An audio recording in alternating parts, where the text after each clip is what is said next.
ဂျပန်နိုင်ငံတိုကျိုမြို့မှာတော့တာမန်နေ့တွေအတိုင်းလူတွေစီကတိုင်မြိုင်နေပါတယ်။မီဂါဆာဟာအဖွားအိမ်ကိုတော်တော့ကဂျက်စီကာအကြောင်းကိုအများကြီးကိုပြောကြောင်းကိုပြောလိုက်ပါတယ်။ဂျက်စီကာကလည်းအဖွားကသူ့ရဲ့အကြောင်းကိုတကယ်ကြီးကိုမေးတာလားဆိုပြီးတော့မီဂါဆာကိုမေးကြည့်လိုက်ပါတယ်။မီဂါဆာကလည်းသူ့ရဲ့အဖွားကသူ့ရဲ့တငယ်ချင်းကိုအရန်လွှမ်းနေတာဖြစ်ကြောင်းပြောပြပြီးတော့ဂျက်ကတော့သူ့မှာကအချိန်ပြည့်အလုပ်တွေနဲ့ပြည်နေတာကြောင့်သွားမလည်နိုင်ဖြစ်ကြောင်းကိုပြောပြီးတော့ဂျက်စီကာကလည်းသူ့စာရီအိမ်လုပ်တွေနဲ့မအားတာကြောင့်သွားလည်ချင်ပေမဲ့လို့မအားလို့သွားမလည်ဖြစ်ကြောင်းကိုပြောပြပါတယ်။အဲ့ဒီချိန်မှာပဲကောင်းကင်မှာမိုးကရွာလာခဲ့ပြီးတော့မိုးဖွားလေးတွေကလည်းကျနေတာကြောင့်မီဂါဆာကလည်းသူ့ရဲ့တငယ်ချင်းကအခုတော်တော်လေးကိုမှနောက်ကျနေပြီဖြစ်တာကြောင့်ပြန်ရတော့မယ်ဖြစ်ကြောင်းကိုပြောကနှုတ်ဆက်ပြီးတော့ထွက်သွားခဲ့ပါတယ်။မိုးပွဲလေးတွေကျလာတာကိုလည်းကြည့်နေရင်လည်းဂျက်စီကာကလည်းသူတို့ကအခုသွားရတော့မယ်ဖြစ်ကြောင်းကိုပြောလိုက်ပါတယ်။ဂျန်နဲ့ဂျက်စီကာတို့ကလည်းစပိန်စီကထွက်လာခဲ့ပြီးတော့လန်တလျှောက်ပျော်ပျော်ရွှင်ရွှင်နဲ့ပဲစီးလာရင်လည်းတနေရာရောက်မှာတော့မိုးရေထဲမှာလမ်းလျှောက်နေတဲ့သူတို့ရဲ့တငယ်ချင်းကိုမြင်လာရပါတယ်။ကောင်မလေးကလည်းမီဂါဆာကိုသူတို့နဲ့တူတူလိုက်စီးဖို့ကိုပြောကမီဂါဆာကိုစပိန်ဘော်ကိုတင်ခေါ်လာခဲ့ပြီးတော့ထွက်လာခဲ့ကြပါတော့တယ်။မီဂါဆာကလည်းသူ့ကိုအေဂျင့်ကိုစပိန်တိုက်ကိုလိုက်ပို့ရကြောင်းသူ့ရဲ့တငယ်ချင်းကိုလည်းကျေးဇူးတင်ကြောင်းပြောလိုက်ပြီးတော့ကောင်မလေးတို့တွေကလည်းဆက်ထွက်လာကြပြီ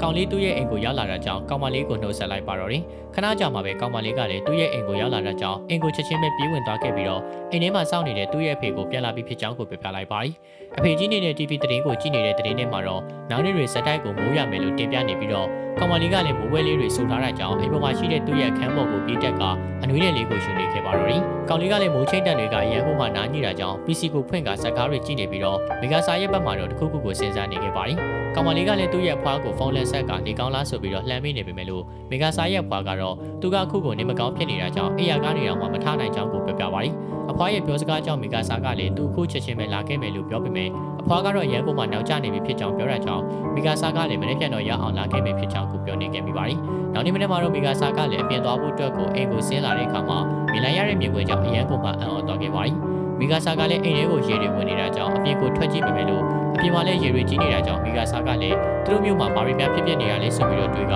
သူ့ဖွားရှိရာစီကိုထွက်လာခဲ့ပါတယ်။မီဂါဆာရဲ့တငယ်ချင်းကလည်းအိယာကားတွေကိုနူးလာခဲ့ပြီးတော့အပြင်ကိုကြည့်လိုက်ပေမဲ့မိုးကတော့ခုချိန်ထိကိုဆက်ရွာနေသေးတာကြောင့်အောက်မှာတခုခုစားဖို့အတွက်ကိုအောက်ဆင်းလာခဲ့ပေမဲ့လို့ညဘက်အိမ်မှာရေကြီးနေတာကိုမြင်လိုက်ရတာကြောင့်အံ့ဩနေကြရပါတယ်။ကောင်မလေးကလည်းအိမ်ထဲမှာရေတွေဝင်နေတာကြောင့်အပြင်ကိုထွက်ကြည့်ပေမဲ့အပြင်မှာလည်းမိုးတွေကဇက်တိုက်ကိုရွာသွန်းနေတာကြောင့်ရေတွေကလည်းတဖြည်းဖြည်းနဲ့ကိုတက်လာနေခဲ့ပါတယ်။ကောင်မလေးရဲ့ဖေကလည်းသူတို့တွေကရေနေတော့မယ်ဖြစ်ကြောင်းကိုပြောပြပေမဲ့ကောင်မလေးကတော့သူတို့တွေအပေါ်တက်မှာသွားနေလို့ရတယ်ဖြစ်ကြောင်းကိုပြောကအိမ်ပေါ်တက်ကိုခေါ်လာခဲ့ပါတော့တယ်။အိမ်ရဲ့ပေါ်တက်ကိုရောက်လာပေမဲ့လို့အပြင်မှာမိုးကမတိတ်သေးတာကြောင့်တဖြည်းဖြည်းနဲ့ရေကြီးလာတာကပိုဆိုးလာနိုင်မယ်ဆိုတာကိုသိသွားခဲ့ပါတယ်။ကောင်လေးကလည်းအိယာကနေကိုနိုးလာတဲ့ခါမှာတော့ဂရင်ဘေးနားမှာရေကြီးနေတာကိုမြင်လိုက်ရတာကြောင့်အပြင်ကိုထွက်ပြီးတော့ကြည့်ပေမဲ့လည်းအပြင်မှာလည်းရေကြီးနေတာကိုသာတွေ့လိုက်ရပါတယ်။ဂျက်ကလည်းအိမ်ထဲကိုပြန်ဝင်ကသူ့ရဲ့ခွေးလေးကိုကောက်ချပြီးတော့ဘေးကင်းတဲ့နေရာကိုရွှေ့ပြောင်းဖို့ကိုလုံးမဲ့အချိန်မှာဖုန်းဝင်လာတာကြောင့်ဂျက်ကလည်းဖုန်းရှိတဲ့နေရာကိုရှာနေခဲ့ပါတယ်။တစ်ဖက်ကဖုန်းဆက်တဲ့သူကတော့ဂျက်စီကာကဖြစ်နေခဲ့ပြီးတော့အဆင်ပြေရလားလို့မေးပေမဲ့ဂျက်ကတော့သူ့အဆင်ပြေကြောင်းနဲ့သူတို့မျိုးထဲမှာဘာတွေဖြစ်နေရလဲဆိုတာကိုမကြခင်ရေမြုပ်တော့မှဖြစ်ကြောင်းပြောပြခဲ့ပြီးတော့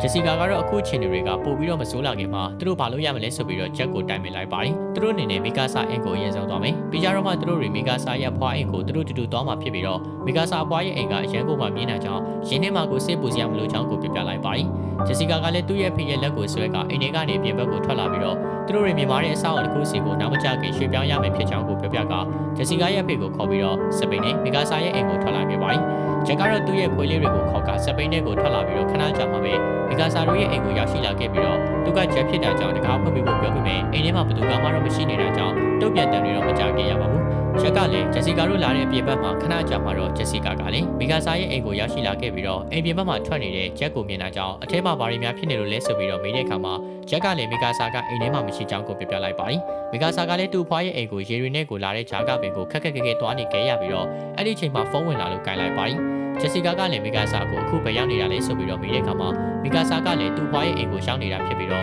သူ့ရဲ့ဖွားကအရန်ကိုမှဖျားနာနေတာလို့ပြောလိုက်ခဲ့ပါတယ်။ဂျက်စီကာကလည်းသူတို့ကလည်းမီဂါဆာရဲ့ဖွားအိမ်ကိုတောင်းမှဖြစ်တာကြောင့်သူတို့ကိုခဏဆောင်ပြီးဖို့ပြောပေမဲ့သူ့ရဲ့ဖွားကအရေးကြီးနေတာကြောင့်စောင့်နေလို့မရကြောင်းမီဂါဆာကပြောပြလိုက်တာကြောင့်ဂျက်စီကာကလည်းမီဂါဆာကိုအရင်ဆုံးသွားနေဖို့နဲ့သူတို့ကတော့ခဏနေရနောက်ကနေကိုလိုက်လာခဲ့မယ်ဖြစ်ကြောင်းကိုပြောပြလိုက်ပြီးသူ့ဖေနဲ့ချက်ကိုတွားရအောင်ဆိုပြီးတော့ပြောလိုက်ပါတယ်။မီဂါဆာကလည်းနောက်ဆုံးမှာတော့သူ့ရဲ့အဖွားရှိရာအဆောက်အအုံကိုရောက်ရှိလာခဲ့ပြီးတော့တယ်လီကားနားမှာလူတွေအများကြီးကိုစုဝေးနေတာကြောင့်အခုနေရာမှာဘာတွေများဖြစ်နေတာလဲဆိုပြီးတော့မီဂါဆာကလည်းစဉ်းစားနေကြရပါတယ်။တယ်လီကားနားမှာရှိတဲ့သူတွေကတော့လုံခြုံရေးမင်္ဂလေးသူတို့ပေါ်တဲ့ကိုပေးတက်ဖို့သာဒီမှာတာကြကြဆက်နေရင်သူတို့တွေရှင်နေသွားနိုင်တဲ့ဖြစ်ကြောင်းကိုပြောပြပေးမယ်။လုံခြုံရေးမလေးကတော့လူတွေအားလုံးကိုတင်လိုက်ရင်တယ်လီကားမှာဝေးနိုင်မှာမဟုတ်ကြောင်းကိုပြောပြလိုက်ပါတယ်။ မီကာဆာကလည်းသူ့ရဲ့ဖွားကအရန်ပေါ်မှာဖျားနာနေပြီးတော့သူ့ရဲ့ကိုကြီးကိုအရန်ပေါ်မှာလိုအပ်နေတာကြောင့်သူကိုအပေါ်ပေးတတ်ဖို့ကိုပြောလိုက်တာကြောင့်လုံခြုံရေးမလေးကလည်းမီကာဆာကိုဓာတ်လေကားတွေကိုပေးဝင်လိုက်ပြီးတော့ဓာတ်လေကားထဲမှာတခြားသောကောင်မလေး2ယောက်ကလည်းရှိနေပါတယ်ဓာတ်လေကားကလည်းအပေါ်ရက်ကိုဖြည်းဖြည်းချင်းစီကိုတက်သွားခဲ့ပြီးတော့ရုတ်တရက်ချက်ချင်းကိုမီးတစ်ချက်ကပြက်ကဓာတ်လေကားကလည်းရပ်တန့်သွားခဲ့ပါတယ်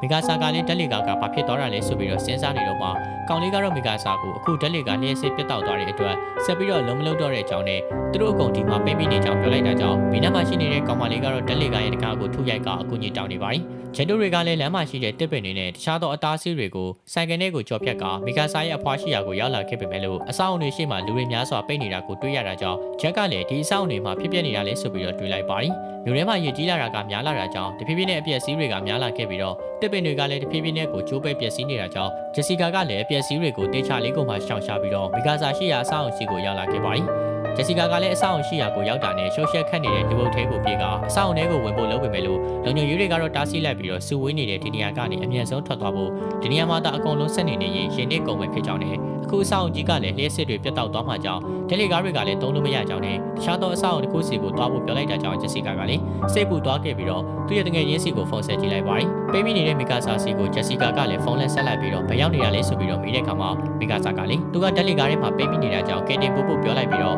ဂျက်စီကာကလည်းဘာလို့ငိုနေတာလဲဆိုပြီးတော့မေးပေမဲ့မီကာဆာကတော့သူမမငိုကြောင်းနဲ့တယ်လီကားထဲမှာအသက်ရှိလို့တော့မှမရကြောင်းကိုပြောနေတော့တယ်လီကားထဲကိုရေတွေကဝင်လာတာကြောင့်မီကာဆာကလည်းပြောစရာစကားတော့မေးတော့ခဲ့ပါတယ်မီကာဆာတို့ဘက်မှလည်းသူ့ကိုကင်တင်ပေးဖို့ပြောနေပြီးတော့ဂျက်စီကာကလည်းအဲ့ဒီနေရာမှာပဲနေဖို့နဲ့သူမကြခင်မှာလာခဲ့မှဖြစ်ကြောင်းကိုပြောပြပါတယ်ဂျက်စီကာကလည်းသူ့ရဲ့တငယ်ချင်းကဓာတ်လေကားထဲမှာပိတ်မိနေကြောင်းပြောလိုက်ပြီးတော့ဂျက်ကတော့အရန်ကိုမှထိခိုက်သွားပြီးဂျက်စီကာကလည်းသူ့ကိုအထဲကိုဝင်ပေးဖို့ပြောပေမဲ့လုံခြုံရေးကတော့သူတို့တွေဘာမှကိုမှမလုပ်ပေးနိုင်ကြောင်းကိုပြောပြပါတယ်ဂျက်စီကာကလည်းသူ့ရဲ့တငယ်ချင်းစီကိုဖုန်းထက်ဆက်ကအဆင်ပြေရလားဆိုပြီးတော့မေးခဲ့ပေမဲ့လို့မီကာဆာကတော့သူ့ခုအသက်ရှူလို့မရတော့ကြောင်းနဲ့သူ့ရဲ့ဖွားကိုလည်းဂယူးဆိုင်ပေးဖို့ပြောတာကြောင့်ဂျက်စီကာအဲ့ဒီလိုစကားတွေကိုမပြောဖို့တားပေမဲ့မီကာဆာကတော့သူရှင်နေတော့မှဖြစ်ကြောင်းကိုပြောပြပါတယ်မီကာဆာကလည်းတဖြည်းဖြည်းစီကိုတက်လာနေတဲ့ရေကိုတစ်ချက်ကြည့်လိုက်ပြီးတော့သူ့ရဲ့တငယ်ချင်းကိုနောက်ဆုံးနေနဲ့နှုတ်ဆက်ခဲ့ပါတယ်လို့ပြောတာကြောင့်ဂျက်စီကာကလည်းနားလေစွာကိုဖုန်းကိုချလိုက်ပြီးတော့မီကာဆာကတော့သူ့သွားရမယ့်အချိန်ကိုအတင်းဆောင်နေခဲ့ပါတော့တယ်အပြင်ဘက်မှာတဖြည်းဖြည်းနဲ့ရေတွေကတက်လာတာကြောင့်ဂျက်ရဲ့ခွေးလေးကလည်းသူ့ရဲ့တခင်ကိုအချက်ပြလိုက်တာကြောင့်မီကာဆာကိုသူတို့တွေသွားရတော့မယ်ဖြစ်ကြောင်းကိုပြောပေမဲ့မီကာဆာကိုအခုလေးတင်ကိုဆုံးရှုံးထားရတဲ့ဂျက်စီကာကလည်းမသွားနိုင်ဖြစ်နေခဲ့ပါတယ်ဂျက်တို့တွေကလည်းဘေကင်းမဲ့အဆောင်တစ်ခုစီကိုအမြန်ပဲကိုသွားနေပြီးတော့